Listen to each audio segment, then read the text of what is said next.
Thank you for coming to Media Training Basics. We're hoping that this information can help you whether you're heading into an audition or you have your media appearance for that role you just booked, or maybe you're pitching your own content. So I'm gonna let all of our amazing panelists introduce themselves and tell us a little bit about their backgrounds. Let's start left to right. Saina, do you want to go ahead? Sure. So I'm Saina Shelton. Thank you guys for coming out. I spent 12 years at Google, specializing on YouTube.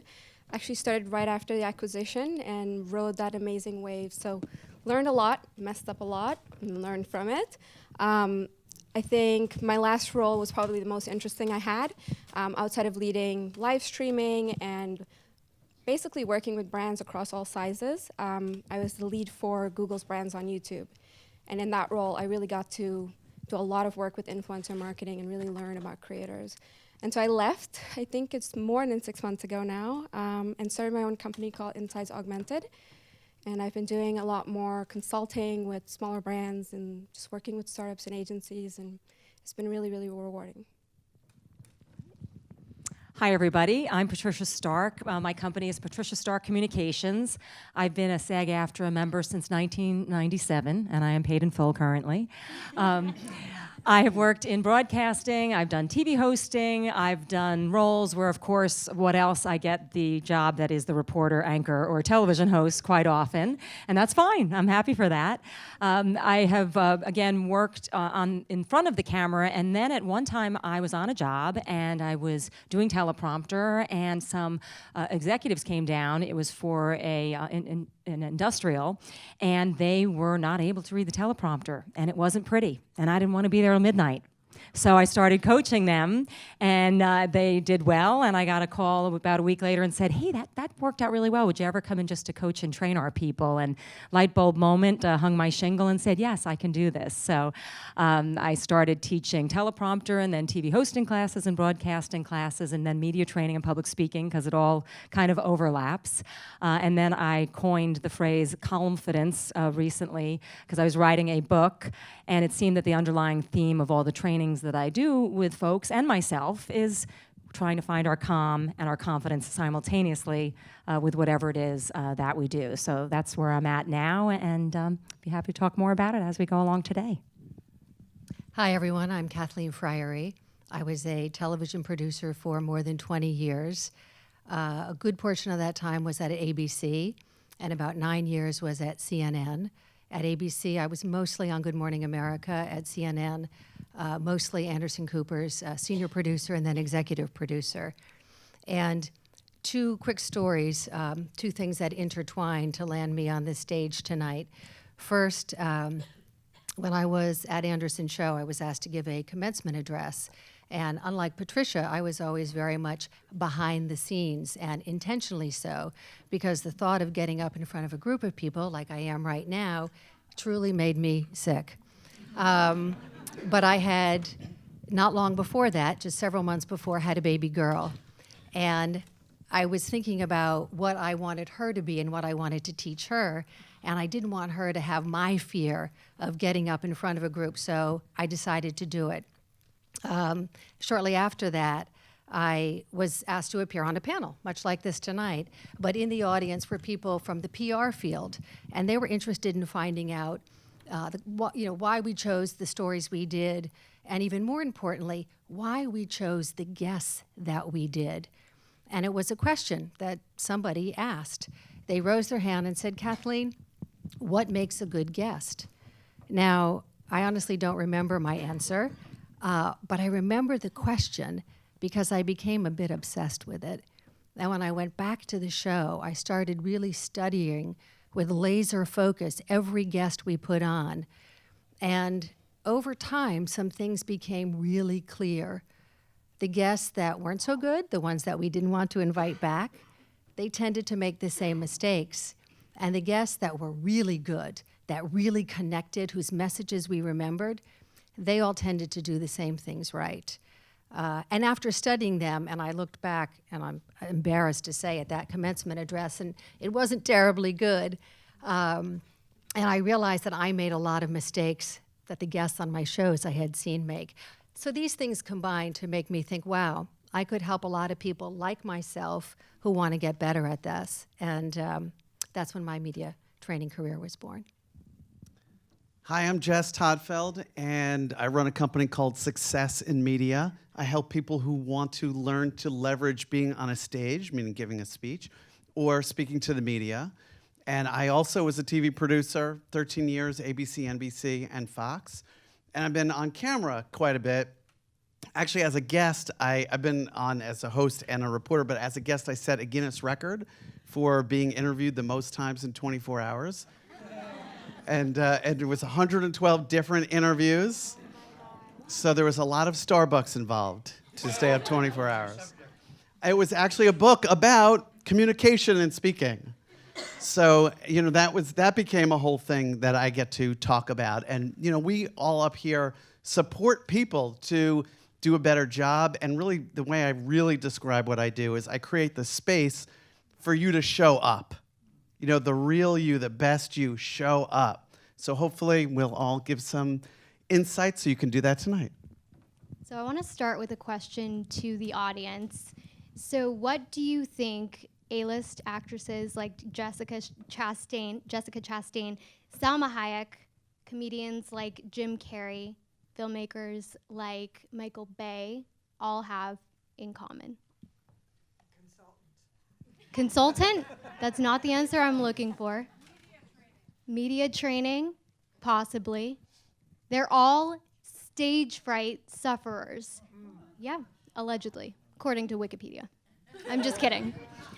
So I think the first question is, since we're in a room full of actors and creatives and filmmakers who may be thinking, there are a lot of successful actors who have these amazing careers and they're not necessarily charismatic when it comes to interviews. How can an actor benefit from media training in their careers? Are you directing that to anyone? Anyone. All of us have a thought on this. I mean, look, as an actor, people see the persona that you become when you take on a role. But the other part is just as important, if not more important, because people buy people. So I'm sure many of you have seen interviews on late-night talk shows where there's an actor and you really fall in love with them. And there are other ones that you can kind of take and leave. It was a little disappointing even. So this is where we can figure out how can we bring out that best version of you so that people can connect. Now, some of you are thinking, yeah, I want to bring out that best version. And others in the room are thinking, I will only do it when I'm contractually obligated. And you've seen them say that on some interviews. Why are you even here? Because I'm contractually obligated. I will be sued. And the audience doesn't want to hear that. They want to hear something amazing from you. And really the two places to go, before I turn it over, would be either something funny or a story. Those are the two places I would go. Then we get to see some personality. Thoughts? Can I jump in here? Yeah. Okay. That list doesn't surprise me at all, because what I have found, and my guess is my colleagues have found, as we media train people, you can be the CEO of a billion-dollar company. You can be a award-winning actor or actress, and of course, the idea of getting up in front of people when it's not scripted for you, when it's not a role, is terrifying. So, show of hands, has anyone here ever felt a little bit nervous, even a little bit, about getting up in front of a group of people? Okay, there we go. I think I saw somebody here who didn't raise their hand. Congratulations, you are in the enviable minority. You are killing it in auditions. So, fear of public speaking is the #1 phobia of Americans. Does anyone know what #2 is? Yes, you've heard the Seinfeld line. #2 is death. And as Jerry Seinfeld says, that means if most of us are at a funeral, we'd rather be in the casket than giving the eulogy.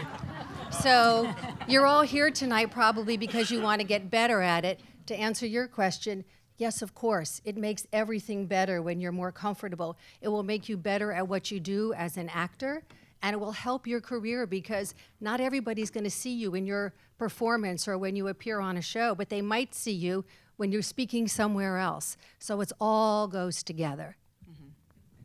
You mentioned the fear of public speaking. So I think something that helps us to kind of overcome that challenge is breaking down why it's such a big phobia. So why are we so nervous when it comes to standing in front of a group of people and talking? Can I start with that? Yeah. So I like to think that it's a side effect fear. I think that before we even get up and have to speak, we've heard a gazillion stories about it being a huge fear.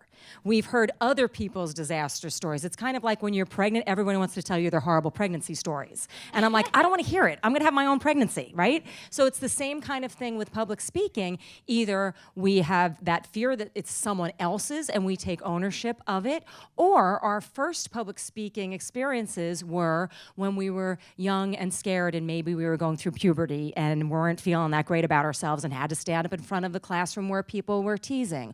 Or it was when we were to a new job and we were really green and all the people that have been there for a while were looking at us like, what does this person know? So we carry this stuff around like luggage and think that it's always going to be that way when we should really just look at it each time as a fresh start. And when I first started working at my first station, I had the wonderful opportunity of interviewing Helen Hayes. I lived up by Nyack where she was living, and I remember I was in my early 20s, and I said to her, you know, how do I stop getting so nervous?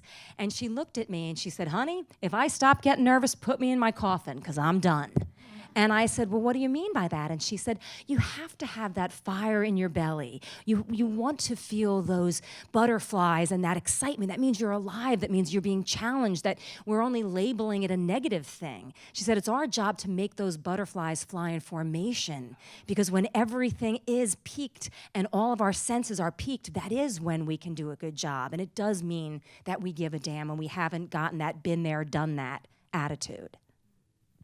I love that, the butterflies flying in formation. And I think it's also important to note that sometimes it's all about reframing it, right? Because physiologically, when you're super nervous or anxious, it's the same exact feeling as when you're excited or you're about to ride a roller coaster or something fun. So just simply telling yourself, I'm actually not nervous, I'm very excited, this is gonna go awesome, can help a lot, right? I'm going to add a little science to that. I think what you said is dead on. So studies have shown that if you take a group of people and before you ask them to speak, you tell them really what Patricia just said. You explain that the nerves, the sense of adrenaline, that's all natural, it's normal, that you should celebrate it. It means that you're alive. If you take another group of people, you don't tell them anything. You just put them out there on stage and you take the heart rate of both groups. The group who has been told and kind of been conditioned to think, this is normal, this is fine, I can deal with this, their heart rate is lower. Mm-hmm. So there's really something behind that. So I love that butterfly analogy. And I also had, and I'll just add one liner here, I also had a very smart psychologist one time say to me, just because you're nervous doesn't mean you're not going to do a good job. And I loved that. Because then I'm like, all right, well, I might be nervous, but I'll do a good job. Yeah, I might chime in with one thing. I love that. I also think fear is a really important thing if you start thinking about it in the way of, you know, if you're still scared about it, it means that you've got that passion, right? At the end of the day, it's a muscle. And if you get better and you keep doing it and you get, like, fear for me was when I was trying something new and it meant that I was alive and it was a new narrative or it was a new job. The day I showed up and when autopilot took over, I had to change it because it meant I'm not scared, I don't care enough. So I think just rebranding it, and I find creating a story or something funny that you can do in autopilot in the beginning, like I do a dating narrative around media and advertising until my stuff subsides and the shaking of the knees stops so much, and then I can get into the content. So whatever skill or little hook you need to develop to get over that piece, then yeah, do what you got to do. But the fear is good. It's like a hunger. Yeah, and I'll add a last piece to this, which is we've all heard that phrase, fake it till you make it. You've heard that, right? I hate that phrase because nobody wants to be a fake, right? So I'll give you the Jess version of that, which is act it and become it. And if any group really takes it to home, it's going to be this one. So you act the part. So you can be nervous. That's okay. But if you can act the part before you realize it, you become it. Yes, and I always say, learn it till you earn it. Nice.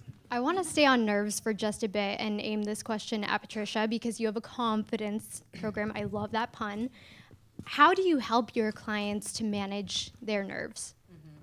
Well, there's really a whole host of things that you can do, and I'm just finishing my book of the same name, and I get into everything from natural remedies and foods and self-talk and visualization. There's so many things that you can do, and certainly different things will resonate with different people, but I think that it really comes down to what is the story that you're telling yourself before you go into any situation. You know, that self-talk is always going to influence your external talk every single time, and everyone has the inner critic, and that's been really one of the greatest gifts that I have received in all of these years of coaching and training. Very famous people, beautiful people, wealthy people, I mean, you fill in the blank. There is not a person out there that doesn't have the inner critic, that doesn't have doubts and fears. It is the beautiful thing that makes us all human, that we all share together. So I think it's really just trying to be kind to ourselves, making sure that we're prepared, and then being our best inside coach. You know, there's only so much that I can do when I'm working with someone and hopefully laying the foundation for them, but then ultimately, they need to be able to go into a room, go in front of the camera, go on stage, and be that inside coach. I like to say that the IC, the inner critic, replace it with the IC, your inner coach, so that you make sure that you're saying the right things to yourself, so that you've done everything you can to be in good hands with yourself, to trust yourself as a person, so that when you do speak or do whatever it is that you do best, the people will get the sense that they're in good hands with you because they know you're in good hands with yourself. Jess, I like what you said about fake it till you make it versus act it And become it. and become it. Yes. So what is the key to instilling true confidence when it comes to your public appearances or public speaking occasions? Well, if you say true confidence, beyond just, I'm going to act it and I'm going to become it and I'm going to practice and I'm still going to be nervous and there's still going to be the unknown, which I think is another one of the fears that we have that plays into it. I mean, now it becomes a psychology session probably to go even deeper. So I'm just going to revert back to say it's one of those things, you know you're alive, go with it, deal with it, you're going to feel it, and, you know, not to worry too much. Act it and become it. I would just stick with that. I'll just jump in very quickly. I have found with my clients, the more they believe in what they are saying, the more they're telling stories that are true for them and have real impact for them, the more confident they become. I think people often struggle when they try to be something they're not, or try to say things in a way they think they're supposed to say it, and they're not themselves. So the more you can find something that you genuinely care about to talk about, the better off you'll be.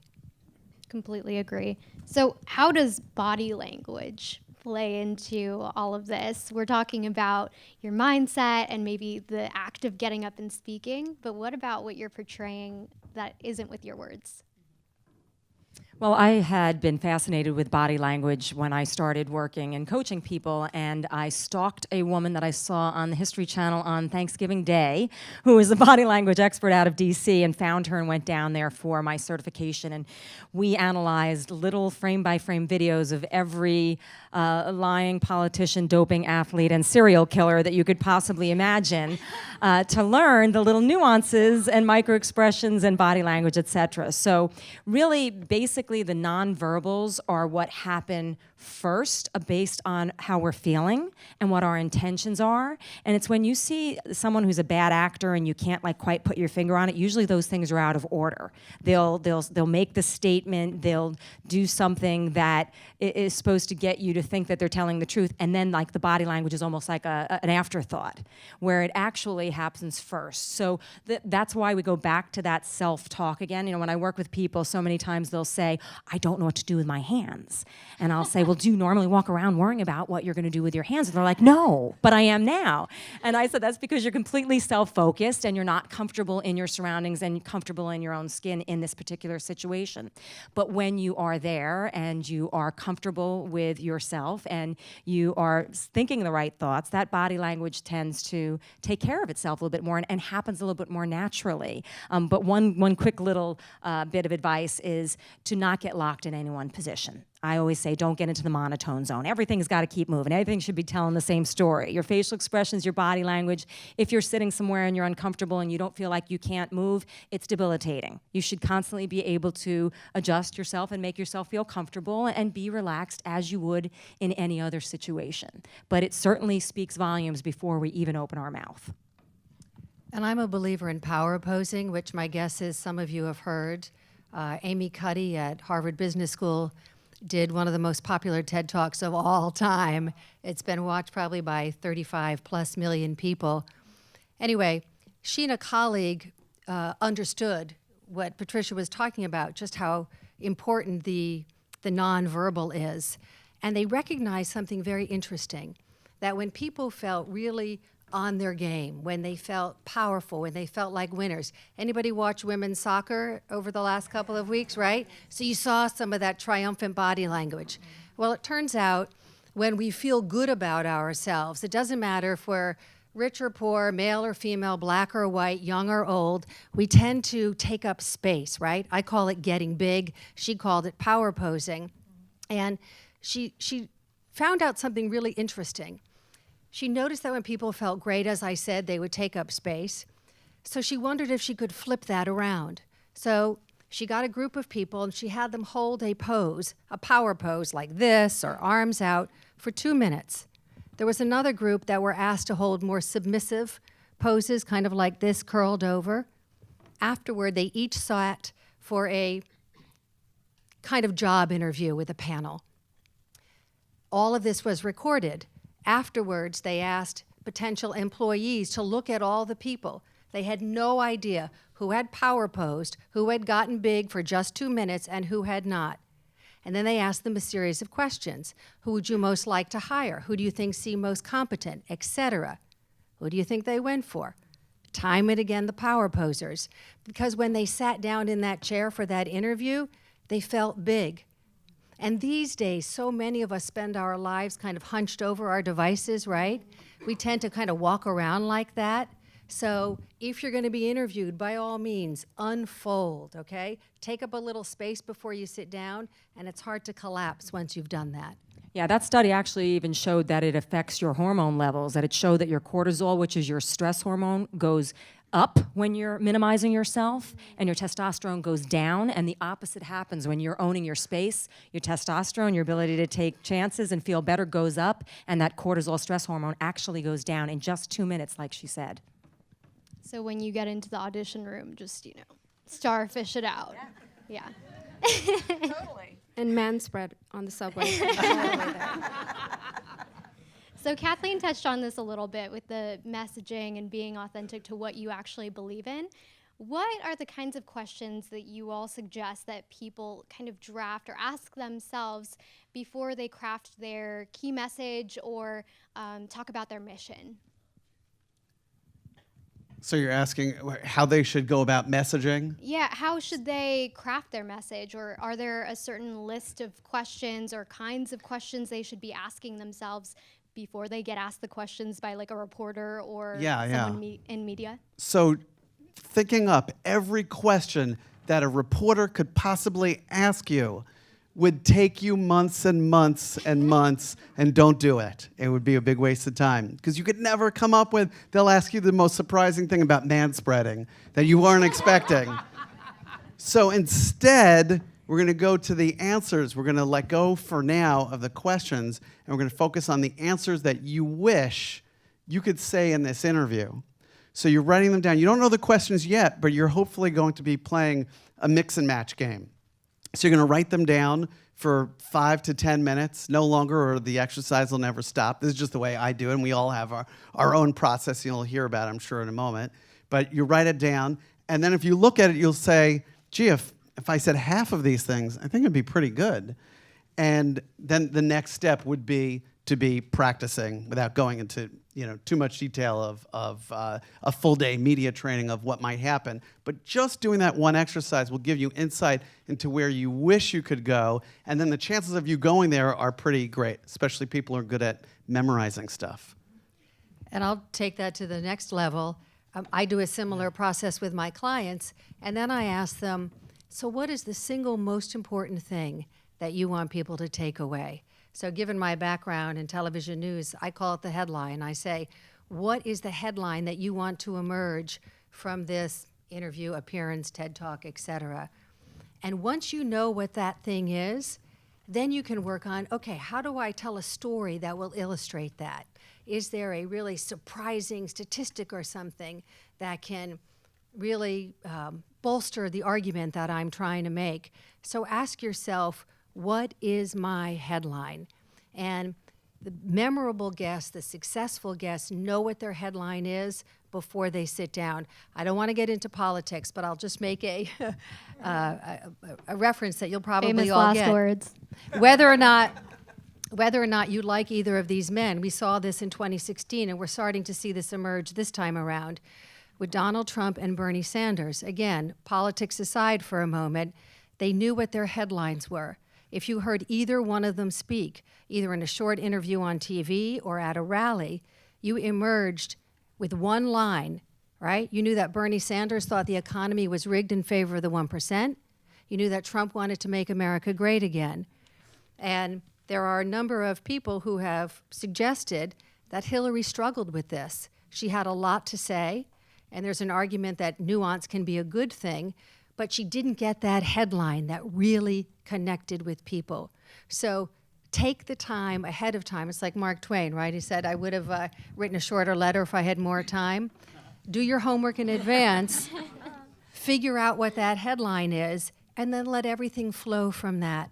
And I always tell my clients, what you leave out is as important as what you leave in. You know, Jess said, look at that list. Do you think, you know, if I got half of this in, great? You should probably leave the other half out. And I'd also like to add to all of that, which I totally agree with it as well, is that everyone who's watching, whether you are on YouTube, on Instagram, on the news, wherever it is, they're all really tuned into WIFM. What's in it for me? So if you're only thinking about what your agenda is and what you're selling and what your takeaways are, you're really missing the mark. Everyone that's watching wants to feel like there's a reason that there's something that they're going to benefit somehow. So if the foundation of everything that you do is, how can I be of service? How can I give value? How can I educate, inform, inspire? Maybe just have them forget their troubles, whatever it may be.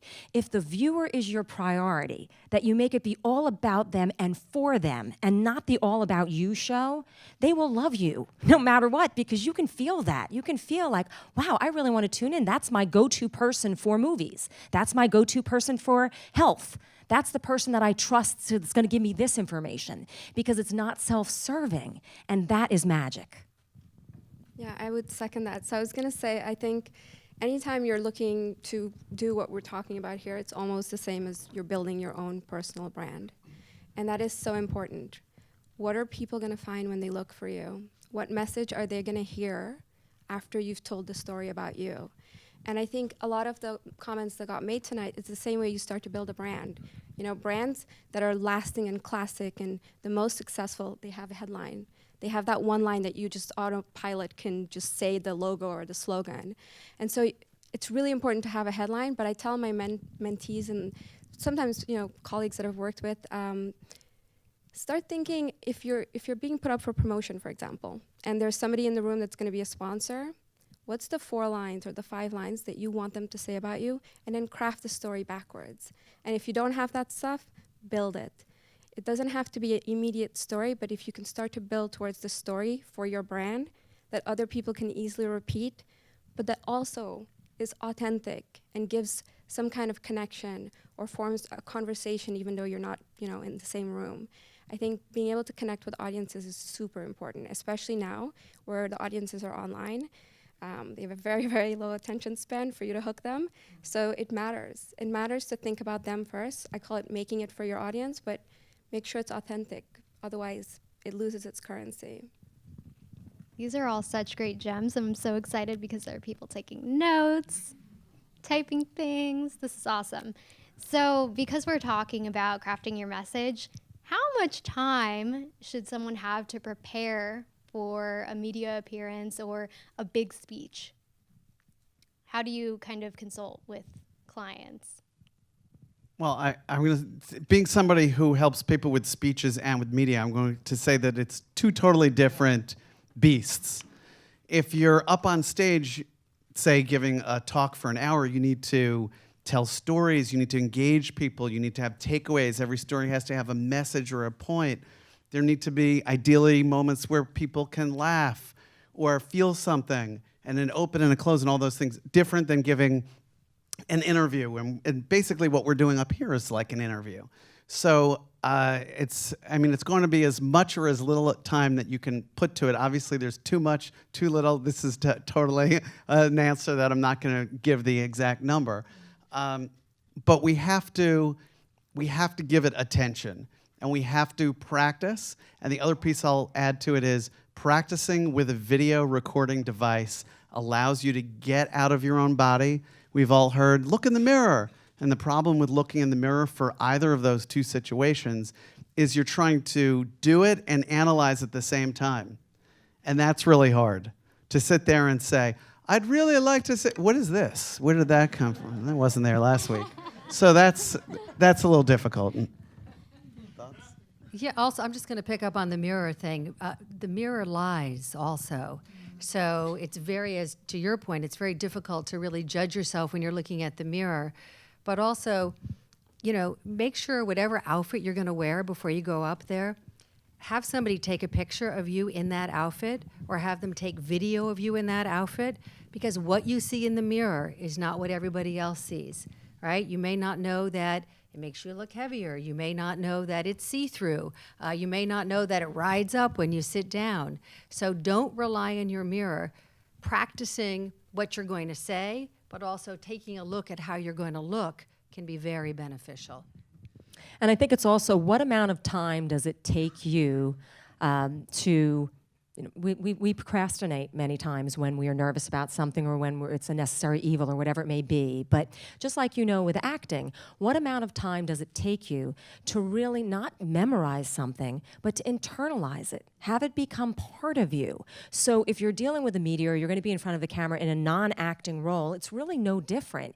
It should be so in you that it almost comes easily in certain respects, because you've kind of eat, sleep, drink, breathe it. At least you care enough to have, again, it be more internalized rather than just memorized. And then things happen more organically. If something comes at you that you weren't expecting, you're kind of like, well, yeah, I do know that answer, because not only did I do my homework, but I give a darn and I know my stuff. Yeah, I think to the outfit thing, big one. You can always ask for pictures and tapes after you do things, and then analyze it also to see how you were in the moment. You can also make a closet full of things that are really good for appearances. Just label them. But I think outside of that practice, depending on how long you're going to be speaking, it really matters. Because people just start like that, right? So if it's going to be an hour, tell great stories, work in some jokes. It'll be easier for you to remember and not have to memorize, because the stories naturally take a life on their own, and people lean into stories. Stats literally have been at conferences where someone opens the slide deck up and it is so many graphs that you can just see the naps starting, right? So think about the audience. If they're gonna listen to you for an hour, practice is how you can respect their time, but make it interesting. Create some stories that are really cool. And if it's shorter, then again, I think it's a muscle after a while. You'll start to build that kind of presence in, and some of that stuff will be autopilot. And do practice in front of real people also. We talked about what you can learn from looking at yourself if you record yourself, but by all means, drag in friends or spouses or children. And, the people who love you are sometimes your harshest critics, and that's not a bad thing, because they'll give you honest feedback. And we use a different part of our brain when we speak versus when we're reading or writing something. So you really want to practice saying everything out loud. And if you can get an audience, use that audience. Just like with practicing for an audition, right? You have a reader and you typically need to say it out loud Exactly. before you go into the room. You can't just memorize it with flashcards or on paper. You all touched on some really important things I want to come back to, but because we're talking about mirrors and outfits, do you have any tips for everyone here about what kind of works with on camera or with appearances? Any ideal clothing or outfit choices? I would like to say solid jewel tones look really well. Think about when you're on camera, when you've seen people on camera, what's usually going on behind them? Busy newsrooms, tchotchkes on shelves, lots of different items, things are busy behind them.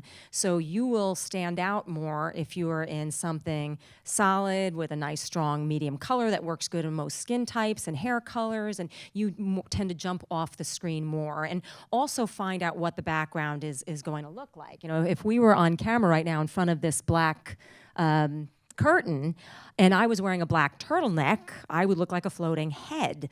So if I'm going to go speak somewhere or if I'm going to find out where I'm going to be on air, I will always find out what is my background, because I do not want to blend into it. I want to stand out from it, and so I would do my homework as best that I can. I mean, I've even stalked things on conference rooms on websites just to see what I should bring in my suitcase to make sure that I know what my background is going to be. Just quickly, also, most of us have a color or a couple of colors that really look great on us. And just next time you wear something and you get a lot of compliments, right? We all have a few items in our wardrobe that when we put on, people usually say, "Oh, you look great today. Wear that color," okay? You're getting the feedback. Listen to when people compliment you. Good information. And dress in a way that best represents who you are or what you do. So when we would have guests, I would say, if you're a doctor, look like a doctor. If you're a rock star, look like a rock star. Not the other way around. Unless you are the rock star doctor, then you can do that. Then you can work that out. But it's also thinking about who you are and your personal brand. So if you're doing an interview, you don't want to be wearing a, suit and tie if that's not who you are. You want to go and find something maybe cooler and hipper. So that part plays into it as well. Yeah. I think one more thing I'd say, which be comfortable. If you think the crazy person in your head who's telling you all this stuff and making you scared before you go on is bad, wait till this other reptile shows up and starts asking you if your outfit looks good and if people can see through your clothes and why are these Spanx starving you of air and are you going to pass out? So being comfortable matters, because if you don't have that distraction of, is the clothes going to strangle me or is my shoes going to basically cut off blood flow to my feet, then you can probably perform a bit better. And depending on where you're going to be, finding out things logistically, is it going to be cold in the room? Do you need to maybe bring a sweater just in case? Because some of those rooms are freezing because they have to pump so much because there are tons of people. So think about what's going to make you comfortable so you can quiet your brain down and you can be at your best. And on camera, I think that your face should be the star of the show. You don't want a lot of distractions, and you'll always see if you get a rundown as a guest, or even if you get book a job, they'll be avoid tight patterns and anything like stripes or too dark or too light. And then also think about how you're going to be mic'd. Like, for instance, silk is a nightmare to hang a lavalier on, and so is a turtleneck. And if you're going to be in a one-piece dress and you show up and all of a sudden they need to mic you, well, that thing's going to be hanging on the back of your underwear or your pantyhose or your Spanx, or up on the top, and it can be distracting if you feel like, I don't know where I'm going to put the mic. I've had them strapped to my thighs. I've had mics in really strange places because of wardrobe. So you want to think about how am I going to be mic'd? Yeah, I mean, you go to second base with the guys that are doing the equipment real fast. Patricia, you said something about internalizing your message or what you're going to talk about, what you believe. I'm curious, when it comes to preparing for interviews, and Jess touched on this as well, does it matter if you've internalized everything, if the mediums are different? So does it differ if you're preparing for a live interview versus a pre-recorded versus podcast or print? Yeah, and I think that mainly because of the timing of things. So let's say that it's going to be recorded or it's going to be a podcast, and I know that I have plenty of time to talk about something. I don't have to be quite as tight. I know that I can go on a little bit longer, but if I know that I've got a 2 to 3 minute live on-air interview, I better be tight. I better know what my 3 must-stares are. What are those 3 main points that I really want to make sure that I weave in? And I've got, it just goes like that. Play around with this. Get yourself your little timer on your phone and try to talk about something you're really passionate about in 3 minutes. It's not easy if you don't have a plan. So I would make sure that when I work with a client, to have them first get that time clock in their head and then be able to try to weave those points in. And also, don't just let it be a Q&A session of you just sitting there waiting to have people ask you the questions. If you know that there's 3 important things or 2 important things that you have to say to make that interview be the reason that you spent your time to go there, make sure that you're doing it in a conversational manner and having that weave in rather than just asking questions, because they may not lead you there. It should be a two-way street of a conversation, not just a Q&A session, as far as I'm concerned. You know, in a kind way. You know, you don't want to come across like you're starting to try to control the interview over the person that's interviewing you, but certainly you need to have your plan as much as they have their plan. So if we're comparing live interview to tape interview to a YouTube video that I'm recording myself to anybody interviewing me with their iPhone on the street, there's this feeling of, oh, I can treat them differently, but we should always treat it, we used to say in broadcasting, live to tape. It's happening now, have your full energy, do it up big. One thing I would say, if you're doing a YouTube video and you know you can stop it because it's your own video, I guess you can stop it and keep going until you get one that you like. But if you do someone's podcast, you say, wait, cut. I didn't like that answer, I'm gonna say it again. The person's thinking, how much editing do I have to do? So you should always bring your A game. And I want to take this question to Kathleen because you worked at major news organizations. You mentioned ABC, CNN. So can we have some insider tips when it comes to how you prepared guests for being on air? Yeah, I'm going to give you 2 perspectives on that. So when you're working as a producer at a network, when you pre-interview a guest, and guests typically always are pre-interviewed, you're doing that to prepare the anchor, right? So that's who you have in mind. But a good producer also knows that you want the best possible guest out there. So you spend a lot of time, typically way more time than they get when they actually appear on camera, and you find out all the good stuff, right? So you might talk to them for 20 or 30 minutes, and then you'll do a briefing note for an anchor, and you'll say, here are the best 5 things that they have to say. So if you're in that position and someone's calling you up and doing that pre-interview, know that you're really auditioning on the phone, right? So you've got to spend some time. Don't just take that call cold and think, well, I'm going to answer whatever questions they ask. To everybody's point, think about what your key points are. Think about what your headline is. Think about a great story. Do all of that ahead of time. From the guest perspective, I think there are 3 things that I would ask you to think about. 1, we talked about already, and that is know what your headline is ahead of time. 2, we've touched on this a little bit. Make sure that you come with stories. Stories are the best way to connect. I often do an exercise in my workshops where I put up 42 words on a huge screen behind me. They're all bolded, easy to read. I read them slowly and clearly out loud. Everybody follows along with me. But here's the part that you're not expecting. Afterwards, I clear the screen and I say, okay, write down as many words as you can remember. On average, people get 4 to 6, all right? People remember far less than you think they will unless you attach it to a story. Because what I do later in the workshop is I tell them a little story, same thing. I put it up on the screen. It's also 42 words. I ask them to write it afterward. Most people can remember almost all of it, almost verbatim. That is the power of the story. So get your stories ahead of time. The third thing I would tell you is first impressions really do matter. So whether you're appearing on a panel, giving a TED Talk, doing something on YouTube, people have short attention spans, to your point. So you gotta come on strong. This is important for everybody. It is particularly important for women because you are more likely to be interrupted. So if you start strong and confident and you've thought about what you're going to say and you're ready with your headline, you'll be less likely to be interrupted later on. So know your headline, know what your story's going to be, and start strong. Something that comes to mind, especially for actors in the room, is sometimes when you have a scene and you're doing a take, maybe your first take was your best take. So for someone who is doing a pre-interview, maybe it's like their first big role and they get secured on some big late night TV show. How do they kind of keep all of their material or their message fresh? Say they had a really great pre-interview with a producer and they're like, how am I going to do this again? I would say don't try to repeat it exactly as it was, and just keep it fresh in the respect of, I remember I had a friend who worked on Broadway, and she was telling me how many times she does the same material over and over again, sometimes more than once a day, and certainly many times per week.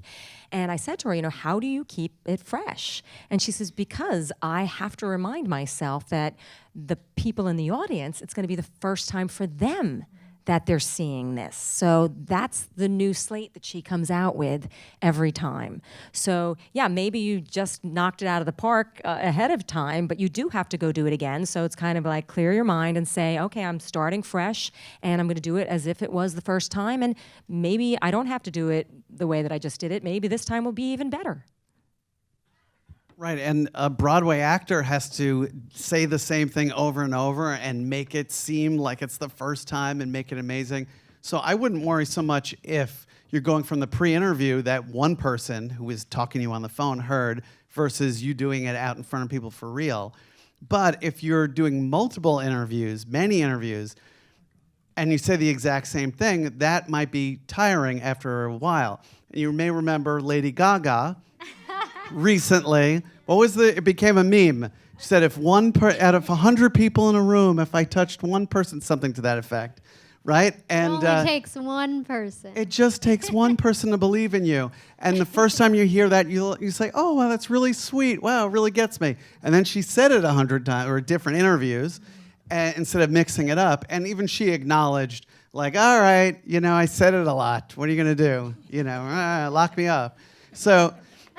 So the thing is, we live in a time, and comedians deal with this, which is they used to be able to do one act and then do it all over the place. But now the second they have a special, they actually have to have a second act so you can see them live. That's totally different.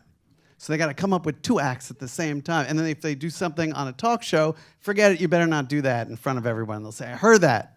So yeah, so we do have to keep it fresh. You also talked about this, Jess, about how you can't draft every single question that you may get asked by every reporter in the world. But how do you suggest that clients prepare for navigating those challenging topics or the questions they don't want to be asked? So I have a technique called short answer, long answer.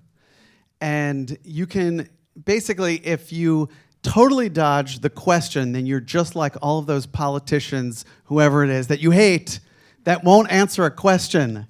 Tell me about healthcare. The war in Afghanistan is it what? How do we get there? So you don't want to do that. That would be inauthentic. So I think the challenge for those of us who do what we do is to help you to still be authentic and still have control.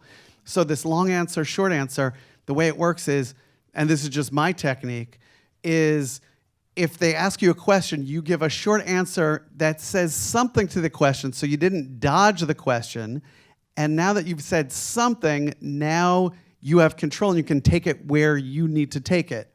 Ideally, you're taking them where they should go. So you may ask me if a public figure should be investigated for embezzlement.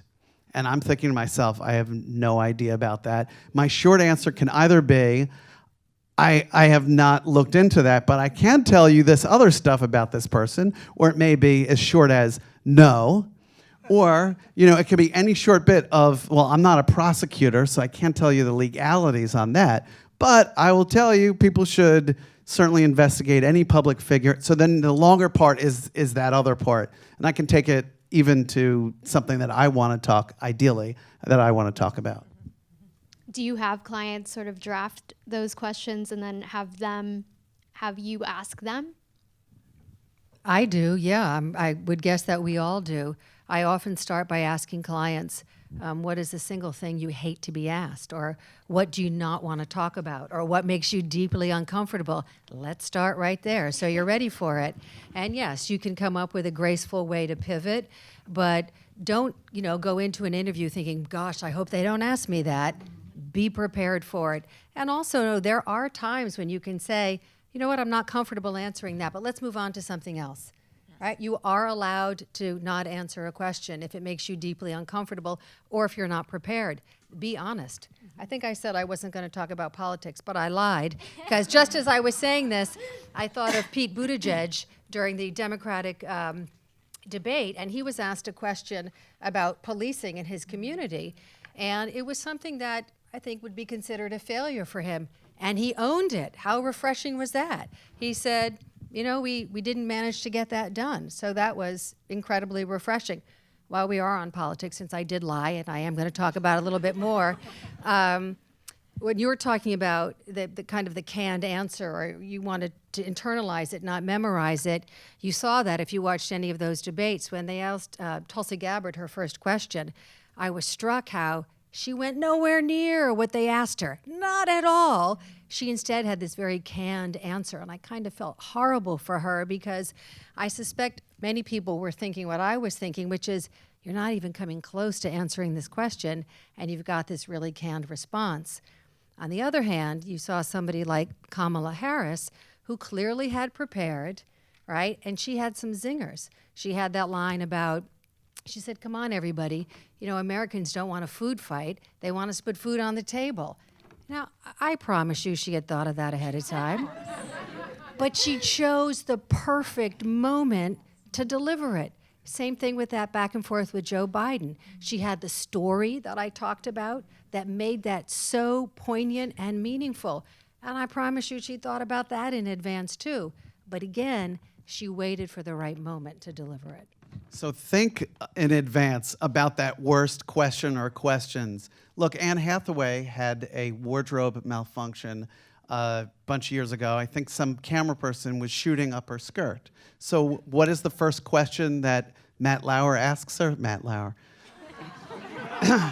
Now, anyway, so yeah, that he asks her, or it could have been somebody else, asks her, is about that wardrobe malfunction that happened the night before. She's there to, and you can look on YouTube and see the clip, but she wants to talk about the movie she's promoting. So if you look at that, she has an answer. She thought about it, saying it's a sad thing that somebody takes a picture of somebody in a vulnerable moment and then sells it and profits from it instead of, doing the right decent thing and hitting delete. And then we watch it and we go, whoa, that was a good answer. At least she said something instead of it cuts to her and she says, nope, I just told that's it, I'm leaving, right? And we've seen people leave from interviews. So you think of that one answer and then you'll look better, they'll look stupid. And expect the unexpected. I can't tell you how many times I've had a client come to me and say, oh, well, these are the questions that they told me that they're going to ask me. And I'm like, that's great, but they're probably going to ask you other questions too. Like, they're not going to just give you everything that they're going to talk about because they want it to be in the moment and fresh. And just like everybody else has been saying, have an answer prepared that you've thought about for all of those things that you don't want to talk about, that you hope they don't ask you. And I think it's called the alpha dog story. If there's something way back when that you don't want, you better believe someone's digging somewhere and they're going to find it, and hopefully you can speak to it because it's going to come up. I can say that also as a journalist, typically we wouldn't provide interview questions.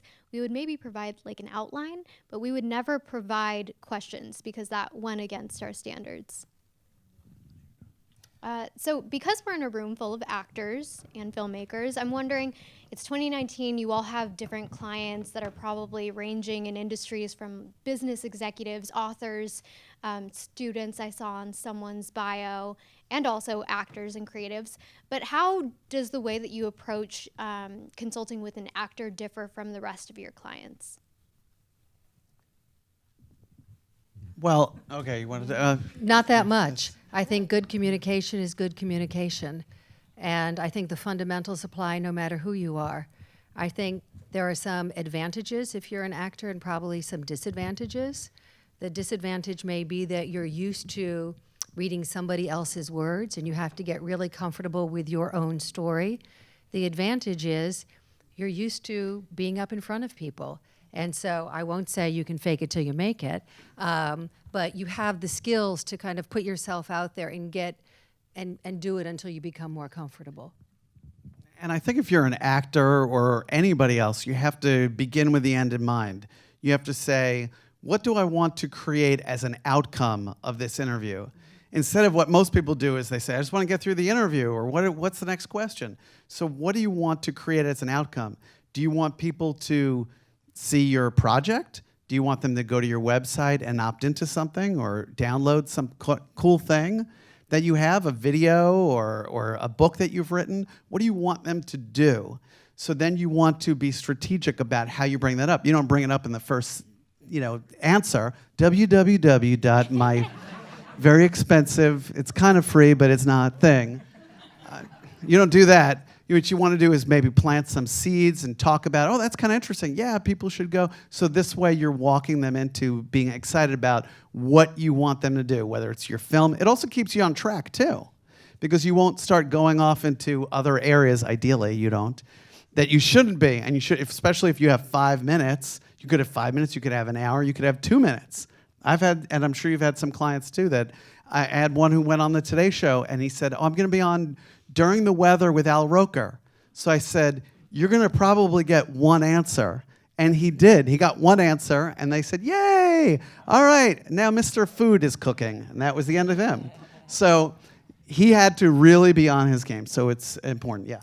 One bit of feedback that I've often heard from producers or directors or even casting directors when it comes to actors that want to try their hand at hosting or broadcasting or reporting, not when you're playing that role in a movie, but when you're actually trying to do that type of on-camera work. And I'm not talking about if you're doing a press conference to promote a movie, but if you're actually going to be in that role, their biggest pet peeve is they'll say, I can tell that's an actor because they're trying to act like a host. They're trying to act like a reporter, or rather than just being you doing that. So many times you'll have even stage performers get in front of a camera and they're so big and over the top that it just seems silly and not like a one-on-one conversation and just a normal person talking to another person. So if you find yourself in the role of a host or a presenter or broadcaster, just be more of a human being than a performer in that moment, playing the role of that. Just be as authentic in that as possible as you can. And just one note that I just have to add here, please, for the love of God, if you are ever asked to read a teleprompter at an awards show, at least take one teleprompter class before you get up there, because there's nothing worse than seeing an actor that you love get up and say, what does this thing say? Or I think it says this, and it's just embarrassing because really you couldn't have taken the time to just take one teleprompter class before you're going to get up and read an awards show. It's pitiful. Or better yet, ask for the script beforehand so you know if there's a really hard name or someone you don't know in there that you should know. Yeah. I was just going to chime in and say, I think what we've seen with YouTube creators becoming celebrities is a really good case study for us to look at, because they're doing it just like brands have built their reputations. And I keep coming back to that, and I know it sounds a little bit very corporate, but the ideal would be that your brand survives, your brand increases in its value. And so I really like this idea of begin with the end in mind. And so in the workshops I do with our startups mostly, I talk about dreaming, and I make them do this exercise where they dream 6 months, a year, and 5 years. And the hook is, it's a little bit of a lie. At the end, it turns out you can do what you wrote down in a year in 6 months. And so just planning and dreaming for what you want to be in that time, and then you can accelerate it from there. But it's the time that you take to write this stuff down, that you dream about what your brand's gonna look like, then you can work your way back into it. Then you can come up with the strategies and the things and the stories and all of the things that you want to be found on the internet. And it also matters to take time for basics. Like if your brand is gonna be this, then you need to figure out what your handles will be on social media. You need to grab the real estate.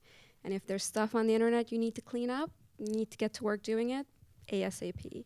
Because what people find, it might be on page 15 of Google, but it's still there. And so every time you post something, figure that it's not going to go away ever. And so if your brand is going to be about something that's brand safe, then think about that too as you're posting. Do you have any examples from clients where you've had to tell them to clean things up? So most brands are cleaning things up because digital hit them hard, in that they were like, we don't even know who owns this channel. There was actually a great story where I think it was A1 Steak Sauce. They couldn't figure out who owned their YouTube channel, and it turns out it was an intern who left. I was very upset. And he didn't leave on good terms. And so they came and they're like, we want our channel back. And this guy's holding it hostage. And we're like, his Gmail owns it. What do you want us to do? And they're like, give it back to us. It's us. It's our content. We're like, You can file for the content to get removed if it belongs to you. But A1 is a letter and a number. And they're like, oh, we have a copyright. And like, then you start getting down some legal path. They had to bribe this guy with like money and sauce. And sauce. I mean, for someone who's angry at the company, he must have just like been giving out sauce to everybody who came to his house. But the point is, they had to go through that. IBM's had to go through that. There are so many big brands that didn't think about this stuff ahead of time, and they ended up with 5 channels, sometimes 15. You lose the name that you want, and you know there's no big daddy on the internet that's gonna be like, you're gonna get A1 because you said you want it. And even if you have a ton of money, like A1 wanted to pay us instead of the guy. But at the end of the day, that's why it matters, I think. Avoid that story. If your brand, if you know what even if it's 5 things, grab all 5. Why not? Get ahead of it. I love that. So I want to touch very briefly on the world of PR. Is there a certain level that you think an actor or another client should be at before they hire a publicist? I don't think you really need to hire a publicist until you're hitting that point where you have the budget for it, and 2, you need somebody to field all of these to deal with the interviews and say yes and no and the rest of it. There's really a lot that you can do in the meantime. But as far as publicity goes, just taking the word publicity, we very quickly hit a time where you have to be the media. You have to be your own hub or channel. So you have to decide, is it going to be a podcast? Are you going to create videos? What are you putting out there? If they're going to hire you for a job versus somebody who seems close, they're going to pick the other person who has a bigger social media following so that they can promote the project better? Probably. I mean, unless they fall in love with you more, you did something different, but it's another deciding factor. And there are going to be times, Judd Apatow says, when you're not acting, he said, every actor should be writing. You should be writing because then you can create your own projects. So I feel that way about media. Don't wait for someone to interview you. Create your own stuff so you can put it out there so people can discover you and say, oh, that was kind of interesting. Wait, you're an actor? I love your whole persona. Let's get you to be a part of this project. I mean, look at Dax Shepard, who has acted in things and been out there and wasn't, in my opinion, because I'm not tracking him as closely, doing as much. And then all of a sudden to this podcast that's in the top 1 to 5, depending when we're looking at it, top podcasts.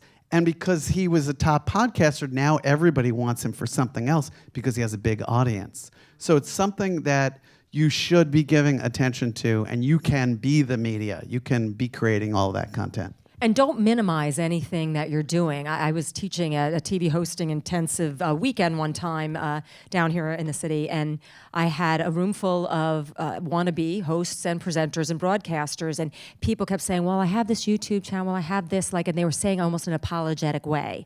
And there was a guy there from MLB Network who stood up and said, look, I just have to tell you guys right now, you're doing exactly what I'm doing on MLB.com. The only difference is that I'm getting paid and you're not. So please just stop minimizing it. So if you're creating and you're doing, it really just goes a long way to show that you've got that in you. And one addition to that story, I remember when I got one of my jobs as an anchor, I go into this meeting and I had a lot of different experience doing medical news and international news and all these things. And I come in and the woman who was one of the people that was hiring me says, oh, and Patricia has done this radio show where she wrote it and produced it and directed it herself. And she was going on and on about this radio show. It was like on AM 1300 up in the Hudson Valley that I thought no one ever heard of. And I loved it. I thought it was my baby, but I don't even know if I had it on my resume. And somehow she found out about it. And she thought it was like the greatest thing since sliced bread that I had created this thing. And that was a big lesson for me to not minimize anything that you're doing. It all counts. It all is great exposure and experience for you to create content.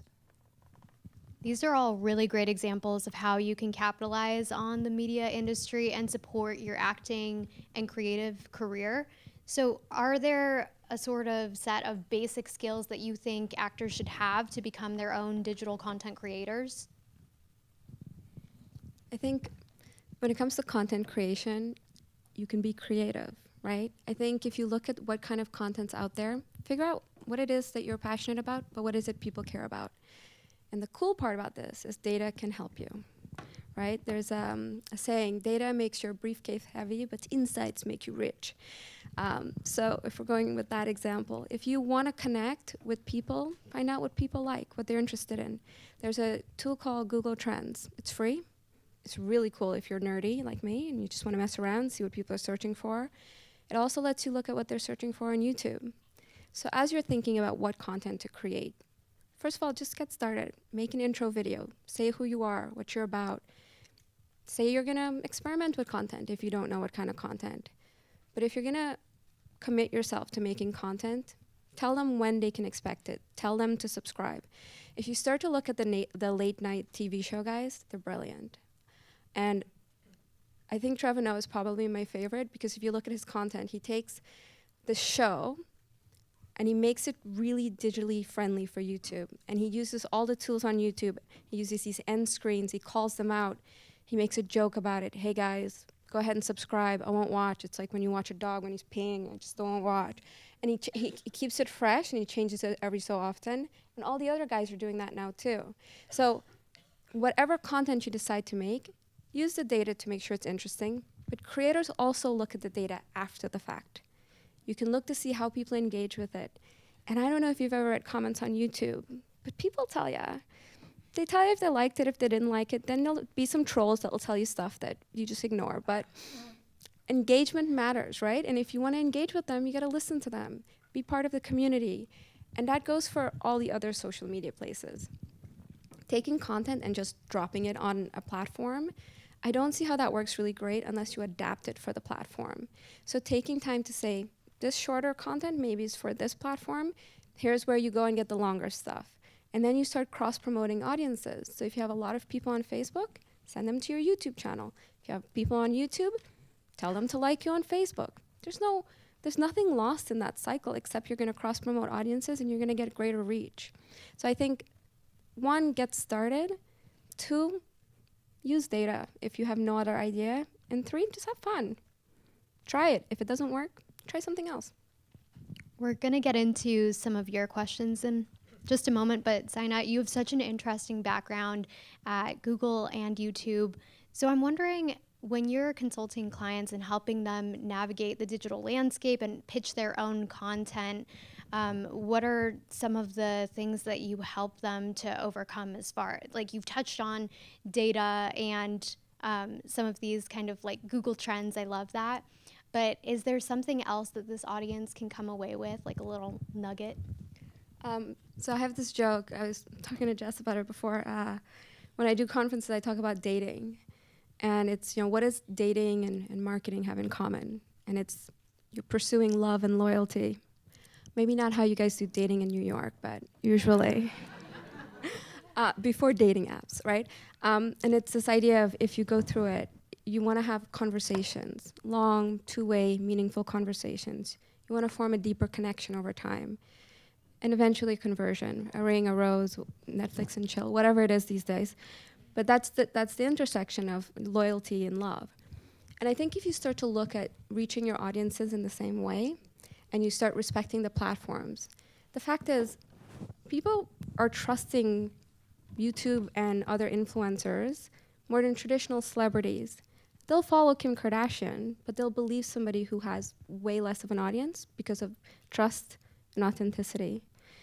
But we're looking at a generation now that outside of the low attention span, they're also on their phones. They're engaging on devices that are this big. So when you start creating content, you have to think about that. Where they're gonna watch it, when they're gonna watch it, what will make them want to watch it. And so there's this whole thing about, if you wanna be interesting, be interested. And so I think you see a shift in brands where either they'll align themselves with an influencer or they start to make content that they know will resonate with an audience, because there's a little bit of a narcissistic thing with brands traditionally. We're gonna make something about a product we're going to give it to you. And Google did this enough too, right? And then for a while we looked at data and we're like, yeah, you guys, only tech fanboys understand your TV commercials that you slap onto YouTube. Ironically, Google, right? And they don't reach women. And so we started basically aligning ourselves with YouTube influencers that did reach women. And it was incredible. It was incredible, the pickup of an audience that you can't write the love letter yourself, let the girl's best friend introduce you, right? And so that's the idea where if you start to think about it along the lines of dating, if you're gonna date this audience, what is gonna be the love letter that makes them come back for more, that makes them buy in, subscribe, like you, follow you, whatever it is, and create it with the audience in mind. And yeah, at the end of the day, use the data to keep empowering it and see where your gaps are. I want to apologize in advance because you guys have so many good questions, but we're not going to be able to get to all of them. And not to pile on to Saina, but I'm opening this up to everyone.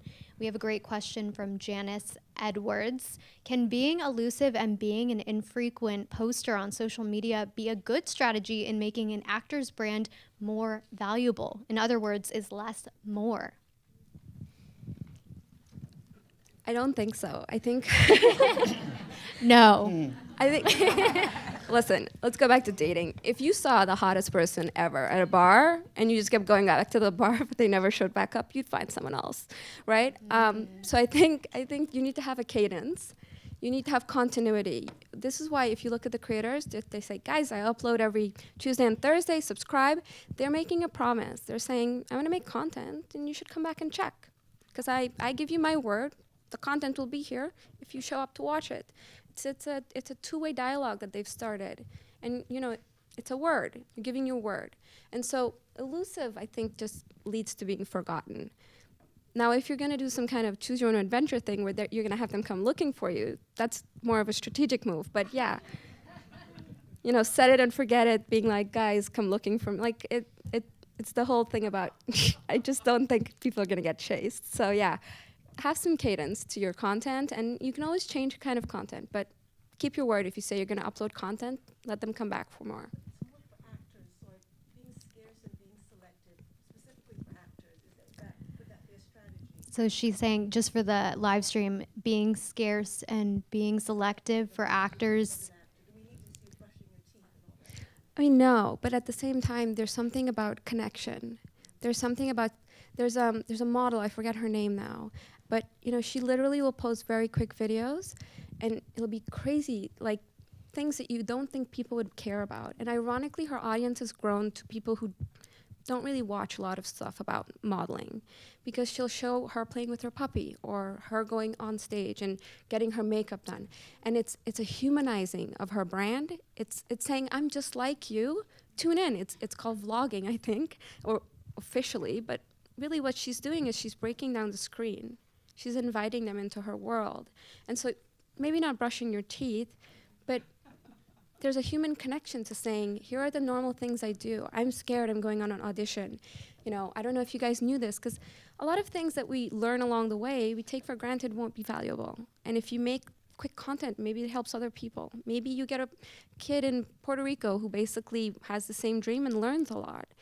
The point is, it's connection and it's humanizing. So. Going to move on to our next one. This is from Sean for everyone.